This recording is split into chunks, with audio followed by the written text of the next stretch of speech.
but the ruler makes it kind of brainless. 500 going once.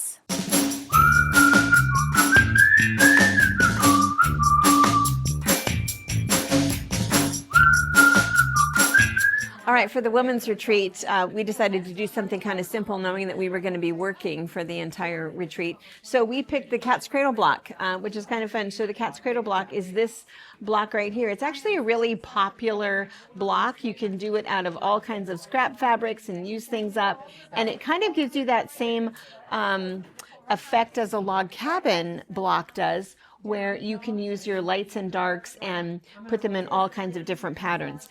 This is the pattern that we did, and this is it. It's called Raspberry Stars. And what was unique about this is that we did 3 different sizes. We did this teeny tiny little cat's cradle block, making this star. And then we did a medium sized one, so it's a star and a star. And then we did the really large 8-inch finished block, so that it's a star and a star and a star. And so there is a ruler. This was the original ruler. Anna might put in a little video for you to show you how to do it. It's fantastic. It works really, really well. All of the information is printed. There's even a QR code for a video. It's just a really nice block. You can make a lot of different things with it. And then this one is the larger one. This goes up to a 4-inch block, and then this one does 4.5 to an 8-inch block, so you can do both sizes. And then there's also another book. This was her first book. She has a second book, but you can see again, this is also a cat's cradle block, and you can see this is a really good option when you have all kinds of leftover bits. So lots of good projects in here. So we'll just show you a few of them. This was the one that we made to show everybody, but almost everybody finished their quilt. So this one I think is Marianne's. This one over here I think was Kathleen's. Kathleen even had a time, isn't that beautiful? Kathleen even had time to do a couple other projects. And then this one I think was Ingrid's. Before I did, I had to wear it. No, I didn't. So what we're doing is the cat's cradle block. The cat's cradle block has been around for a very, very long time, and there's lots of different color combinations that you can do. So this particular one you can see is just sort of leftover stuff. So we sort of have a little bit of a, yellow and orange in the center, and then greens, blues, and purples on the outside edge, and then black here. But it's really a nice block where you would be able to use up a lot of leftover stash if you wanted to do that. So on this particular one, we have all darks in here with a little bit of uniformity here, and we have our background. Another option is this can be your background, and if you decide to do something like that, that's what's pictured on the front of this quilt. So you can see that there's the center, and these little triangles right here are the white part, and it creates just kind of a really cool trail look to it. There's lots of different options with the block, and again, the block's been around for a long time. You can do it without the use of this ruler, but the ruler makes it kind of brainless. So we'll come back to the ruler in just a minute. The traditional way to do this was to cut a square, 2 triangles, and 1 big triangle. But then, of course, as you're doing that, you're fighting with bias and you're fighting with points.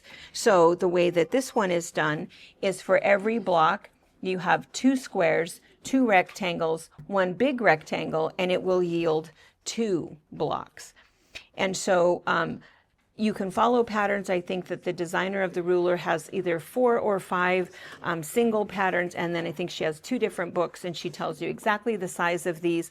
But what's really nice is that with the ruler, it not only gives you all of the sizes, so if you want to make a 4-inch block, you're going to start with 2 squares that are 2 1/4, and then 2 rectangles that are 2 1/4 by 3 1/4, and then 1 big rectangle. So it tells you the sizes for 4-inch finished, for 3-inch finished, all the way down to an 1.5 inch finished block up to a 4-inch. And then the other thing that's nice is it gives you a QR code, and all of the Creative Grids rulers do this now. So all you have to do is just take your phone and put it in photo mode, and as if you're going to take a picture, and it'll take you right to a little video, and it's done by the designer of the ruler, Debbie, and it's like a 6-minute video, and she tells you exactly how to use it. So what's really nice about that is if you do have the ruler, you don't have to have any other literature or anything else that goes with it.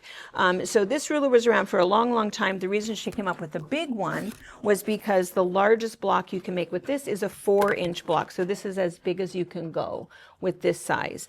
But if you wanted to make bigger blocks, that's what this one is for. It's exactly the same idea, just larger pieces. And same thing, it has all of the information on there so that you can still do the same thing. All right, so what we've done with these is, so we've followed, and this particular one is not what we're doing in the retreat. We're doing this one. The reason we decided to do this one is because you're making 3 different sizes of blocks. And that's why you needed the small one and you needed the large one. But if you decided you wanted to just make 1 block, the other thing that we were mentioning is that because it's got color on one side and on the other side, any of those log cabin designs, it works the same way. So you can go ahead and do barn raising, you can do fields and furrows, you can do all 7s, you can do any of those things and play around a lot, because what's nice about it is you can just do a whole bunch of chain piecing. If you've cut all of these small squares, rectangles, and big rectangles, just do your chain piece, right sides together, sew a whole bunch of them, open them all up. You want to press away from the square, and then what's nice is you're not lining anything up. You're just going to sew that whole thing together, and you end up with a block that looks like this.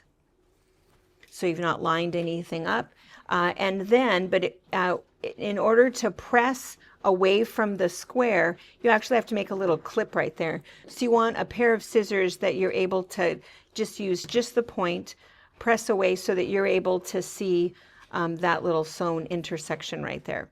So then what will happen is that will magically fit right on the same rectangle, that same one that you've cut. And then this is where the ruler comes in. And you can see that this particular technique, if you have just another standard ruler, you would be able to draw that same line and cut in between the two and square everything up. But what's nice about this is it gives you really guidelines to be able to follow.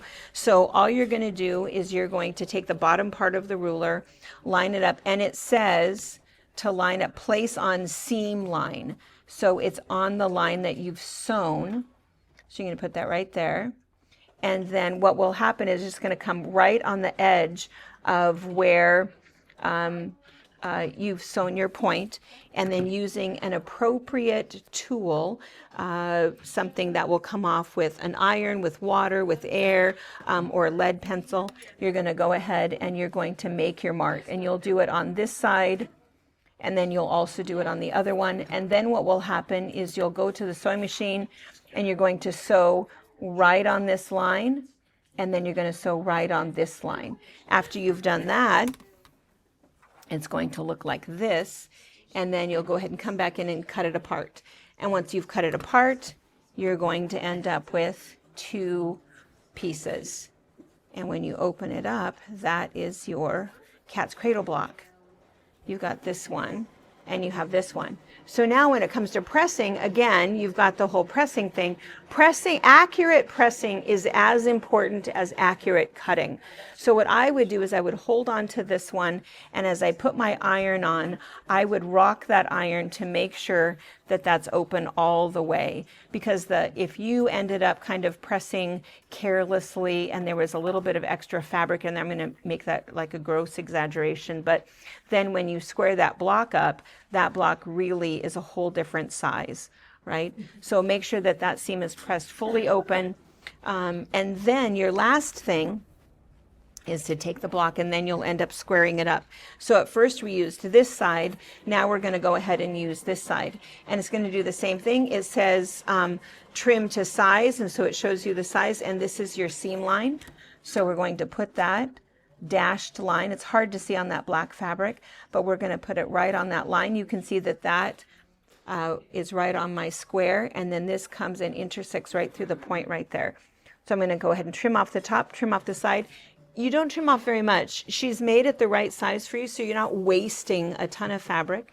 But as soon as you've done that, then you're going to turn it around. This is where if you have a turning mat, it would work really well. But you're going to do the same thing. Now, when you put this one on to trim the other side, you're not lining up with a square here, but you can still see where you're lining up with your seam.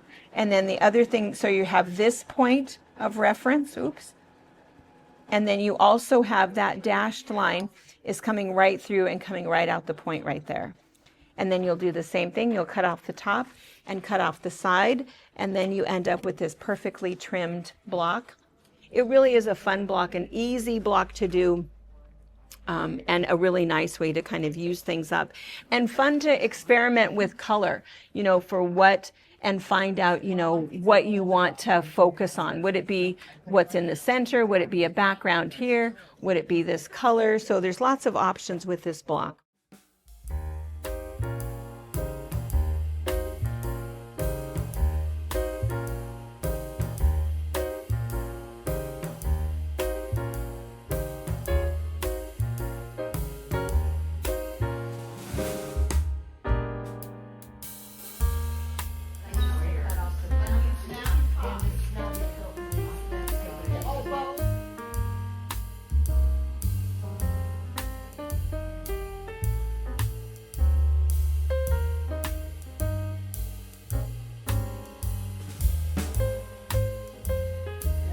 I miss my machine at home that has the, or my main machine that has the automatic cut. yes, and the bottom is the arm. And You need stuff in between the red and the tan? I don't know. Let's swap those too.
Welcome. We are super excited. We were going to kind of pan around the room a little bit, and I think we'll still do that for you.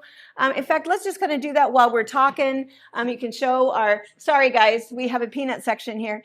Not peanuts though. These are the great gals that are joining us, and a couple of guys, for our women's retreat. They come full well knowing what they were in for this week. And where are we at? 1,350. All right. 1659 sold to Elsie. Good job. So the name of this quilt is Bo the Squirrel. And she made this not just because of her love of squirrels, but because her son's name is Bo. Double whammy. Double whammy. $2,000. That is so amazing. It's a full dozen squirrels. Yeah.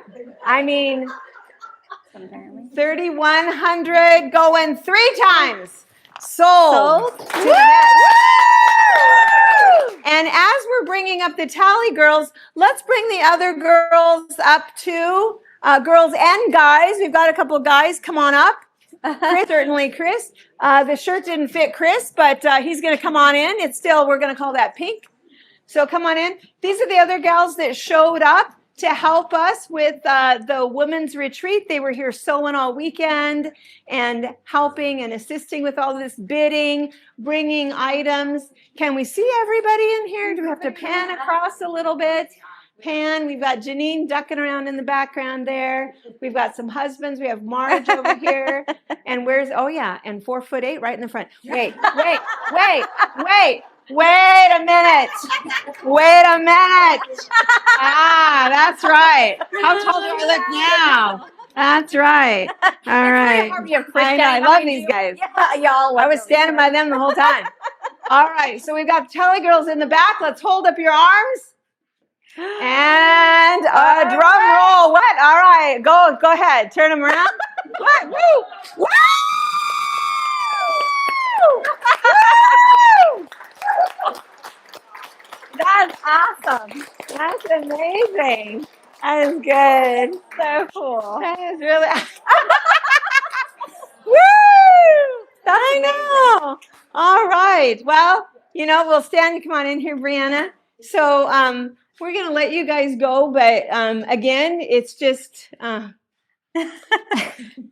everyone at home, you guys deserve it too. Yeah. ladies. Yeah, it's just a really good thing. And, you know, we really, really recognize that it's our community, We our couldn't community do it of without you quilters that show up for us every single time and are here for us to be able to do such good things. So we just thank you so much for this.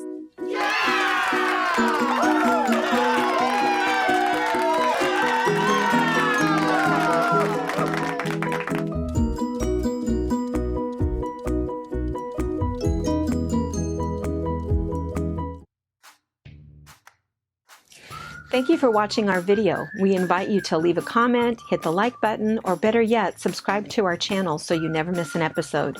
You can also visit our Instagram, Twitter, Facebook, or Pinterest pages, or find all of those things and our online store at fabricpatch.net.